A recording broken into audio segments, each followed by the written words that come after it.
दोस्तों, क्या आपको भी नॉन स्टॉप सोचने की वजह से रात को सोने में प्रॉब्लम होती है?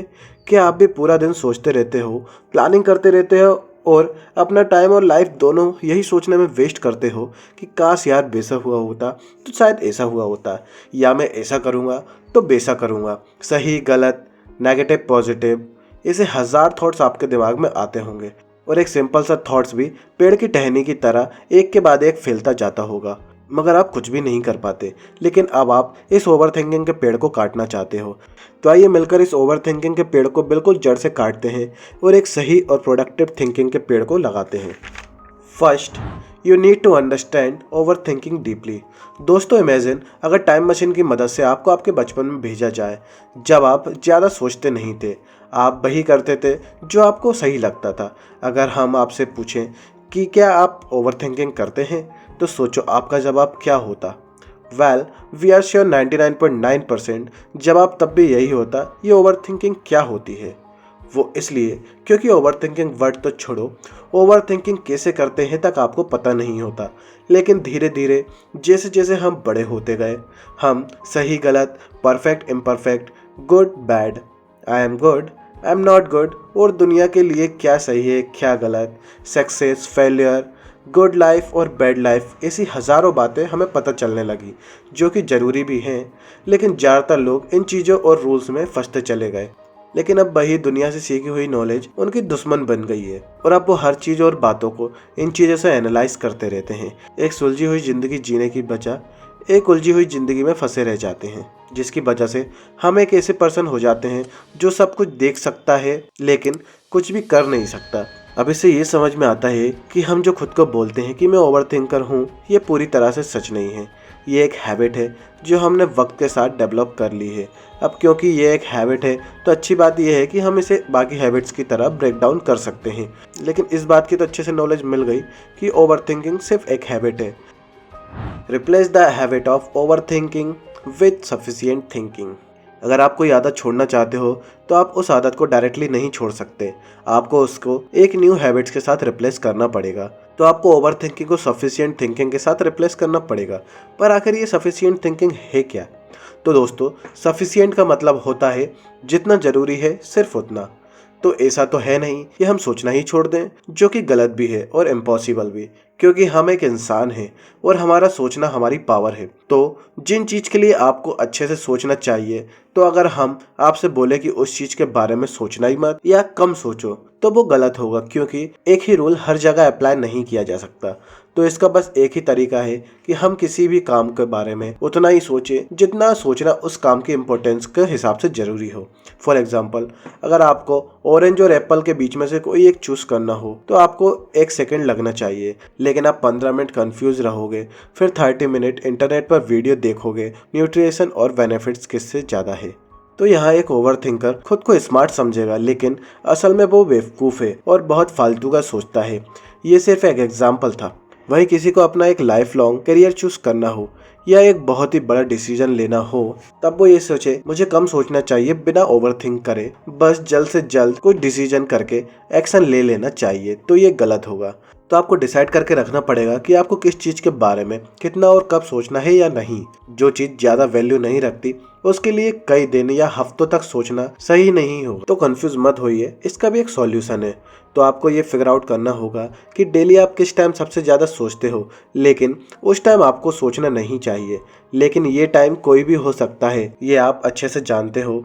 तो इसे ठीक करने के लिए आपको एक टाइम डिसाइड करके रखना होगा जिसमें सिर्फ आपको सोचना है और कुछ नहीं करना है। इस टाइम का नाम आप थिंकिंग टाइम भी रख सकते हो, लेकिन ये टाइम खत्म होते ही आपको फिर बिल्कुल भी नहीं सोचना है। जब भी उस थॉट से रिलेटेड कुछ भी आपके माइंड में आए तो उसे कहीं पर लिख के रख लो और फिर यही सोचो कि इसके बारे में मैं अभी बिल्कुल नहीं सोचूंगा और जो टाइम डिसाइड कर रखा है उस टाइम ही सोचूंगा। इससे आपको ये पता चलेगा कि आपको कब कितना सोचना है और कितना नहीं। Problem based thinking versus solution based thinking. हम ह्यूमंस ने आज तक जो डेवलप्ड किया है या नामुमकिन को भी मुमकिन बनाया है, वो आउट ऑफ द बॉक्स सोच के या ज़रूरत से ज़्यादा सोच के ही बनाया है, और ऐसा सिर्फ हो पाया है सॉल्यूशन बेस्ड थिंकिंग की वजह से। लेकिन अगर हम ज़रूरत से ज़्यादा सॉल्यूशन पर नहीं बल्कि अपनी प्रॉब्लम्स के बारे में सोचने लगते हैं, बजाय उन्हें सॉल्व करने के उन्हें बड़ा बना देते हैं और नेगेटिव सोचने लगते हैं, तो यही प्रॉब्लम बेस्ड थिंकिंग हमारी सबसे बड़ी प्रॉब्लम बन जाती है। तो अगर देखा जाए तो यही problem based thinking solution based thinking से बेहतर है, लेकिन मोस्टली इनमें से दोनों ही तरह की ओवर थिंकिंग में हम फंसे रहते हैं। जहां प्रॉब्लम बेस्ड थिंकिंग वाला पर्सन नेगेटिवली सोच के प्रॉब्लम में फोकस करता है, वहीं सॉल्यूशन बेस्ड थिंकिंग वाला पर्सन फ्यूचर के बारे में सोचने और प्लानिंग में इतना फंस जाता है कि वो फिर सोचता ही रहता है लेकिन एक्शन नहीं लेता और अपने प्रेजेंट मोमेंट को खराब करता है। हमारे लिए दोनों ही तरह की थिंकिंग जरूरी है, क्योंकि प्रॉब्लम लाइफ में कभी खत्म नहीं होने वाली और सॉल्यूशन ही है जो हमें प्रॉब्लम में से बाहर निकालता है। तो आपको सोचने से डरना नहीं है और ना ही भागना है, लेकिन एक लिमिट में सोचना है, क्योंकि ज्यादातर प्रॉब्लम का कोई एक सॉल्यूशन जरूर होता है, लेकिन कोई भी सॉल्यूशन 100% परफेक्ट नहीं होता।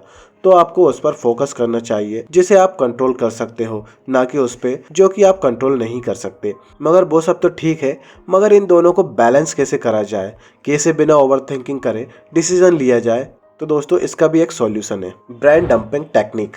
तो बिना ओवर थिंकिंग करे प्रैक्टिकली एंड में फाइनल डिसीजन लाने के लिए आप ये स्टेप फॉलो करो। स्टेप 1, फाइंड आउट करो कि आप सिर्फ सॉल्यूशन के बारे में सोचते हो या प्रॉब्लम्स के बारे में। स्टेप 2, अपनी प्रॉब्लम्स को अपने दिमाग में जमा करके रखने की जगह उन सारी प्रॉब्लम्स को एक पेपर शीट पर अपनी डायरी पे या जर्नल में लिख के रख लो। स्टेप 3, जो आपने अपना थिंकिंग टाइम डिसाइड किया था उसमें इन प्रॉब्लम के सॉल्यूशन को उसी डायरी या जर्नल्स पर लिखो, ताकि वो आपको अपने ब्रेन में स्टोर करके रखने की जरूरत ना पड़े और आप उन्हें भूले भी नहीं। स्टेप 4, अब ये देखो कि अगर आपने ऑप्शन ए या ऑप्शन बी में से कोई एक चूज किया तो उसे चूज करने की वजह से ज़्यादा से ज़्यादा क्या बुरा होगा और अच्छे से अच्छा क्या अच्छा होगा।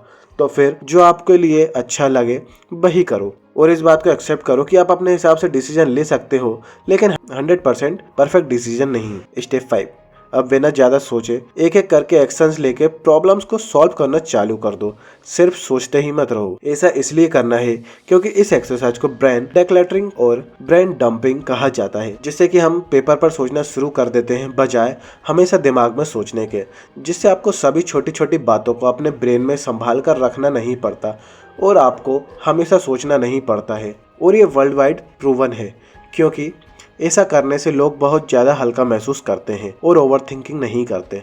Number 5, do meditation and calm down your thoughts. अब मेडिटेशन वर्ड सुनते ही वीडियो को छोड़कर मत भाग जाना कि यार मुझसे तो होता नहीं है, ये टफ है, एक्सेट्रा एक्सेट्रा। बिल्कुल हम आपके साथ एग्री करते हैं, मेडिटेशन आसान नहीं है, लेकिन मेडिटेशन ही सबसे ज़्यादा पावरफुल हैबिट है नेगेटिव थिंकिंग या ओवर थिंकिंग को ख़त्म करने के लिए। आपको स्टार्टिंग में ज़्यादा नहीं, सिर्फ 5 से 10 मिनट करना है और धीरे धीरे 30 मिनट या उससे ज़्यादा पर ले जाना है। आपको बस ये माइंडसेट बनाकर रखना है कि आपको इंस्टेंट ग्रेटिफिकेशन और इंस्टेंट रिजल्ट वाली सोच से दूर रहना है। शुरुआत में प्रॉब्लम होगी, जो कि बिल्कुल नॉर्मल है और सबके साथ होती है। आपको बस तब दिमाग इधर उधर भागने से रोकना है, तब आपको उन थॉट्स को इग्नोर करना है और आपको अपना फोकस अपनी ब्रीथिंग पर लाना है। देखना दिन बीतेंगे और हफ्ते बीतेंगे, जितना इसको प्रैक्टिस करोगे आप उतना मेडिटेशन करने में अच्छे होते जाओगे। बस आपको कंसिस्टेंसी और पेशेंस रखना है। तभी तो कहा जाता है you either control your mind और इट कंट्रोल यू। तो अगर आपको ये वीडियो अच्छी लगी तो वीडियो को लाइक और सब्सक्राइब बटन पर क्लिक करके चैनल को ग्रो करने में सपोर्ट करो और बेल नोटिफिकेशन को ऑन कर लीजिए ताकि आप आने वाली वीडियो मिस ना करें।